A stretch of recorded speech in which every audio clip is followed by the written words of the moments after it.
大家好，我係關愛社區藥房嘅 Betty 藥劑師，今日咧就想同大家講下俗稱主婦手嘅接觸性皮炎。叫得做主婦手，顧名思義就梗係影響緊我哋雙手噶啦。咁患上主婦手高危嘅人士咧，大致上可以分3類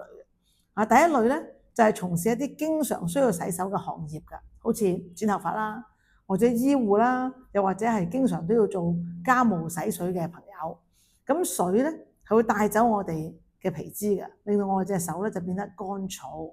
咁第二個高危嘅族群咧，就係響新冠疫情嘅時候用得太多酒精捽手液啊，我哋嘅手咧補唔到水，長期就變得又乾又痕。咁第3類高危嘅人士咧，就係本身患有濕疹嘅患者，佢哋嘅皮脂咧分泌同埋皮膚嘅屏障咧，都係比一般嘅人脆弱嘅。講到呢度，如果大家咧都想知道點樣可以處理到主婦手嘅話咧，就要記住留意我哋跟住落嚟嘅視頻啦。